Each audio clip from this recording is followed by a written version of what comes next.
Let's look at another stoichiometry problem. If we wanted to do a problem where we have how many moles of sodium sulfate will be formed if you start with 21 moles of sodium hydroxide and you have an excess of sulfuric acid. So let's do a problem. First of all, we have to write a balanced equation. So it says how many moles of sodium sulfate will be formed.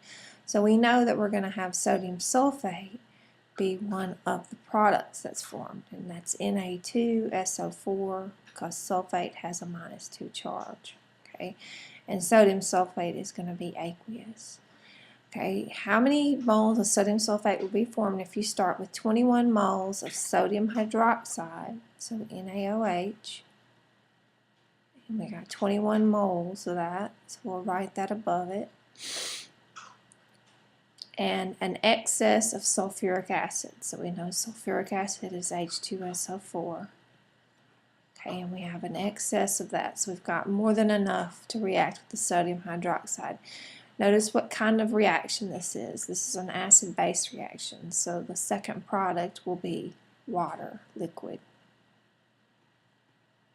Okay, we're going to try to do a mole conversion problem. So from 21 moles of sodium hydroxide, how many moles of sodium sulfate? So we put a question mark and moles above sodium sulfate.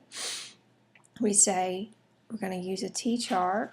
Okay, so we're going to say, starting off, we know that we have 21 moles of NaOH. And this reminds me there's something I forgot to do. I forgot to balance my equation. I have 2 sodiums here, so I'll have to put a 2 here. Then that gives me 2 hydroxides, which is 2 hydrogens and 2 hydrogens. That's 4 hydrogens. We need 4 hydrogens over here, so we also have to put a 2 there. So we go to our balanced equation to get out of moles of sodium hydroxide into moles of sodium sulfate. So for every 2 moles of sodium hydroxide, there's 1 mole of sodium sulfate.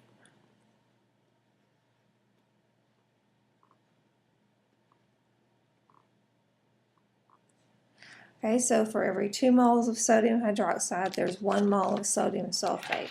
So we say 21 divided by 1 to get our answer. So our answer will be 10.5 moles sodium sulfate. So that's how many moles of sodium sulfate we will form if we have 2 moles of sodium hydroxide reacting with enough sulfuric acid.